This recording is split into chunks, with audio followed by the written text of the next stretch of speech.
Ba'zi bir insonlarda 35 yoshda ham yuzlari tarang va ajinsiz bo'ladi, boshqalarda esa ajin juda erta paydo bo'ladi. Shu savolga javobni bugun men Sokina Dilmurodovna, dermatolog javob beraman. Kollagen o'zi nima? Kollagen bu bizning organizmimizda struktur oqsil hisoblanadi.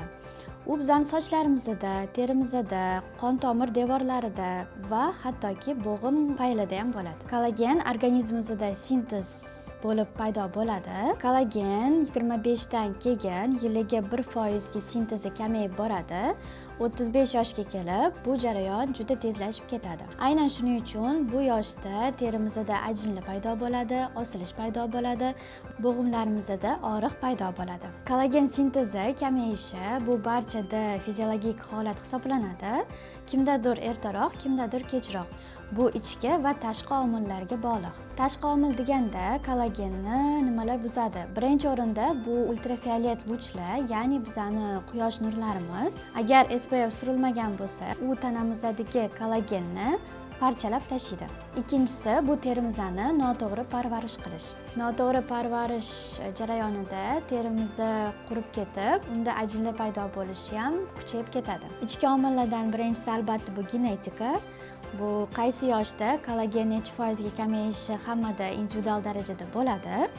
Ikkinchisi bu noto'g'ri turmush tarzi, noto'g'ri ovqatlanish, suyuqlik kam ichish, bu ham kollagen sinteziga ta'sir qiladi. Va albatta zararli odatlar ham kollagen sintezini buzadi. Ko'pchilik qaysi krem surtilsa yuzim taranglashib, kollagen ham ko'payadi deb so'raydi. Afsuski, bunaqa krem mavjud emas, chunki bitta dona krem bilan siz teringizga kollagenni yetarli darajada baribir bera olmaysiz. Chunki kollagen bu oqsil, uni molekulasi hujayralarning ichiga kirishi juda qiyin. Tarkibida kollagen mavjud kremlarni ishlatish teringizga namlik va ustiga himoya qilib berishi mumkin. Agar siz kollagenni hujayrani ichigacha olib kirish xohlasangiz, unda krem emas, siviritka ko'rinishida foydalanish tavsiya beriladi. Hozirgi kunda kollagenni har xil turda ichish urfga kirgan, bu parashok yoki jele ko'rinishida. Bularning foydasi bormi?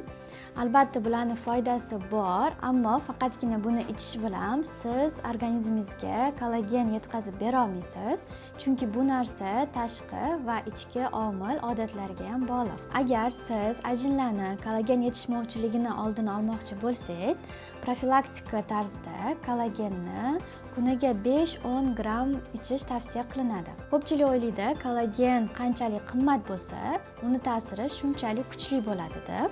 Ammo bu ham noto'g'ri.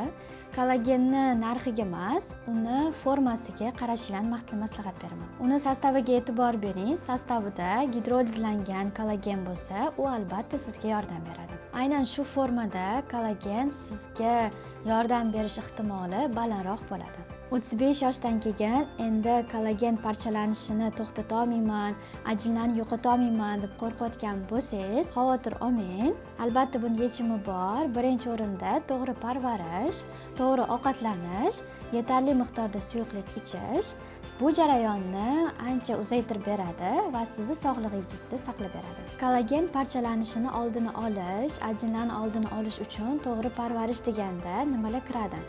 Birinchi o'rinda bu SPF. Har kuni ko'chaga chiqish yoki chiqmasligingizga qaramasdan SPF ishlatish, uni har 2-3 soat mobaynida yangilab turish, terimizda himoya qatlami hosil qilib, quyosh nurlaridan bizning terimizni asraydi. Bu o'z navbatida kollagen parchalanishini ham oldini oladi. O'shaning uchun SPF surib, siz nafaqat pigmentatsiyadan, balki ajinlar tushishidan ham himoyada bo'lasiz. Agar bundan ham ko'proq ma'lumotlar olishni istasangiz, albatta ayol maktabi sahifasiga obuna bo'lib qo'ying.